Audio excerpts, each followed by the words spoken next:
Room પણ અહીં છે અને આમ આદમી પાર્ટીના કાર્યકર્તાઓ અહીં ડેરા તંબુ નાખીને બેઠા છે. કોઈ પણ જાતની બીજી ઘટના ન બને તે માટે, કારણ કે તમે જુઓ કે અત્યાર સુધી મહેનત કરી, બસ હવે આ છેલ્લી રાત છે, આજે જોઈ લેવાનું છે, ત્યારબાદ આવતીકાલથી ખબર પડી જશે.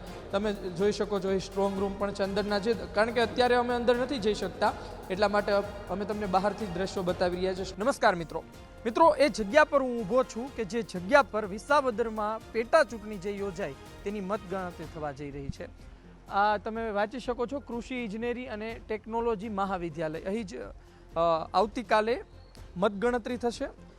21 રાઉન્ડમાં 14 ટેબલ પર મતગણતરી કરવામાં આવશે અને વાત એ છે કે સવારના 7 વાગ્યા બાદ આ સતત મતગણતરી શરૂ થશે. 10-11 બાદ ચિતાર પણ સામે આવી જશે અને 10-11 વાગ્યા બાદ આપણને એ પણ ખબર પડી જશે કે ભાઈ કોણ નવા ધારાસભ્ય વિસાવદરની પેટા ચૂંટણીમાં બની રહ્યા છે. તમે અહીં જોઈ શકો છો કે સ્ટ્રોંગ રૂમ પણ અહીં છે અને આમ આદમી પાર્ટીના કાર્યકર્તાઓ અહીં ડેરા તંબુ નાખીને બેઠા છે. કોઈ પણ જાતની બીજી ઘટના ન બને તે માટે, કારણ કે તમે જુઓ કે અત્યાર સુધી મહેનત કરી, બસ હવે આ છેલ્લી રાત છે, આજે જોઈ લેવાનું છે, ત્યારબાદ આવતીકાલથી ખબર પડી જશે. તમે જોઈ શકો છો અહીં સ્ટ્રોંગ રૂમ પણ છે અંદરના, જે કારણ કે અત્યારે અમે અંદર નથી જઈ શકતા એટલા માટે અમે તમને બહારથી જ દ્રશ્યો બતાવી રહ્યા છીએ. સ્ટ્રોંગ રૂમ છે, સ્ફૂટીની રૂમ છે, સ્ટ્રોંગ રૂમ છે, આ દ્રશ્યો પણ છે અને અહીં પણ પીબી સ્ટ્રોંગ રૂમ છે. અહીં તમામ છે અને અહીં જે મતગણતરી કરવામાં આવશે આવનાર સમયે તે અહીંથી સામે આવશે. આપણી સાથે આમ આદમી પાર્ટીના કાર્યકર્તાઓ અને નેતાઓ પણ હાજર છે. તેમની સાથે વાત કરીએ, તેમની પાસેથી જાણીએ શું ચાલી રહ્યું છે, તેઓ શું માની રહ્યા છે. આપનું નામ? રજનીકાંત વાઘાણી. રજનીભાઈ, તમે ફોર્મ પણ ભર્યું છે અને શું આટલા દિવસ, છેલ્લા લાંબા દિવસથી સતત પ્રચાર અને હવે આવતીકાલે મતગણતરી થશે, શું કહેશો? આવતીકાલે મતગણતરી છે અને અમે અત્યારે સ્ટ્રોંગ રૂમ ઉપર બેઠા છીએ. તો અમે તો એ કહીએ છીએ કાલે ગુલાલ ઉડવાનો છે અને જૂનાગઢથી લઈને વિસાવદરની ગલીઓ સુધી ગોપાલ ઇટાલિયાનું નામ ગુંજવાનું છે. તમે જુઓ છો વરસાદે વરસી રહ્યો છે, તો એ શુભ સંકેત છે. ભગવાન કૃષ્ણનું અવતરણ થઈ રહ્યું હતું અને ત્યારે વરસાદ એટલો વરસ્યો હતો, કુદરતે આશીર્વાદ આપ્યા હતા. એમ ગોપાલ ઇટાલિયા આવતીકાલે અહીંયાથી જીતવાના છે. વરુણદેવ પણ એની હાજરી પૂરી રહ્યા છે. આ શુભ સંકેત છે. તમે જુઓ કે જ્યારે પ્રચાર ચાલી રહ્યો હતો, આચારસંહિતા લાગુ પડી, ત્યારબાદ પણ તમારો એક વિડીયો વાયરલ થયો હતો.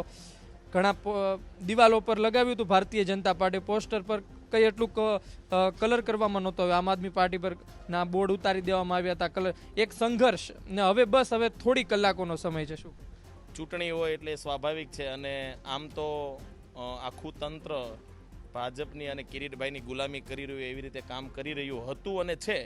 એનું કારણ એટલું જ છે કે 2 દિવસ પહેલાં એક ઘટના બની. પ્રિસાઇડિંગ ઓફિસરને મારવામાં આવ્યો. પ્રિસાઇડિંગ ઓફિસરને જે પ્રમાણે ધમકાવવામાં આવ્યા અને બોગસ વોટિંગ કરી નાખવામાં આવ્યું. સીસીટીવી ફૂટેજ છે, લાઈવ ટેલિકાસ્ટિંગ હતું, તેમ છતાંય એફઆઈઆરની અંદર કિરીટ પટેલના નામનો ઉલ્લેખ નથી. અજાણ્યા શખ્સો છે, સીસીટીવીમાં દેખાય છે તેમ છતાંય. એનો મતલબ એવો છે પોલીસ તંત્ર અને એડમિનિસ્ટ્રેશન ડિપાર્ટમેન્ટ આજે પણ ભાજપની ગુલામી કરી રહ્યું છે. પણ થોડાક કલાકો બાકી રહ્યા છે. આ તંત્ર દબાઈ ગયેલું છે. આ ગુંડાગીરીવાળી માનસિકતાવાળા લોકોથી, આ ભાજપના તાનાશાહોથી તંત્ર દબાઈને કામ કરે છે. પરંતુ તંત્રને પણ પોતાની આઝાદી સાથે કામ કરવાની સવલતો આવતીકાલે 23 તારીખે 2 વાગ્યા પછી, એટલે કે મતગણતરી પૂરી થાય, રિઝલ્ટ જાહેર થાય પછીથી એક નવો એમને અવસર મળવાનો છે અને કાયદાકીય કામ કરવા માટેની એમને આઝાદી મળવાની છે. છેલ્લી વાત, કેટલી લીડ લોકોની મુખ્ય જે ચર્ચા છે અને અમારી પાસે જે આંકડા છે એ પ્રમાણે અમે 15,000 થી 20,000ની લીડે જીતી રહ્યા છીએ. આપનું નામ જણાવો. તુલસીભાઈ લાલૈયા. તુલસીભાઈ, આપ દ્વારા પણ ફોર્મ ભરવામાં આવ્યું હતું, તમે પણ એ સફળ રહ્યું હતું. એ કહો કેટલા દિવસનો સફર, હવે અમુક કલાકો બાકી છે, શું જોયું અને કોઈ એવી વાતો કે હજુ સુધી લોકો વચ્ચે ના પહોંચી હોય અને તમે આમ આદમી પાર્ટીના કાર્યકર્તાઓ ફરી રહ્યા હોય તે વચ્ચે? મારું તો કહેવાનું એ જ છે કે જનતાએ આ વખતે મન બનાવી લીધું છે અને ચોક્કસથી આવતીકાલનો શંખનાદ સમગ્ર ગુજરાતની જનતા માટે એક આશાનું કિરણ બનવાનું છે અને જેમના સાક્ષી ગુજરાતની 6.5 કરોડ જનતા બનશે. આમ આદમી પાર્ટીનો એક ક્રાંતિકારી કાર્યકર્તા છેલ્લા 2 મહિનાથી અવિરત આ વિસાવદર, ભેસાણ અને જૂનાગઢ ગ્રામ્ય પંથકના દરેક ગામડાઓમાં અમે જ્યારે પ્રચાર કરી રહ્યા હતા ત્યારે લોકોના મુખે એક જ વાત હતી કે વર્ષો સુધી આ વિસ્તારમાં ભાજપ પક્ષને આવવા નથી દીધું, ત્યારે લોકોએ મન બનાવી લીધું છે કે આ વખતે અમને મજબૂત કાયદાનો જાણકાર અને લોકોની વચ્ચે રહેનાર વ્યક્તિ જ્યારે મળ્યો છે ત્યારે ચોક્કસથી એમને જીતાડવા માટે દરેક લોકો ઉત્સુક છે. એક વાત એ હતી કે કોંગ્રેસ જેટલા વધુ મત લેશે ને એટલું નુકસાન આમ આદમી પાર્ટી. તમે શું અપેક્ષા રાખો છો અત્યારે? જો કોંગ્રેસની વાત કરીએ તો કોંગ્રેસ માત્ર અને માત્ર ભાજપની બી ટીમ છે. એટલે સ્પષ્ટપણે લોકોએ મન બનાવી લીધું છે અને છેલ્લા 2-3 દિવસોમાં જ્યારે ચૂંટણીના બાકી હતા ત્યારે આપણે બધાએ જોયું કે કોંગ્રેસ અને ભાજપની શું મિલીભગત હતી. એટલે કોંગ્રેસ ક્યાંય અહીંયા છે નહીં માર્કેટમાં. અમારી સીધી લડાઈ ભાજપ સાથે છે.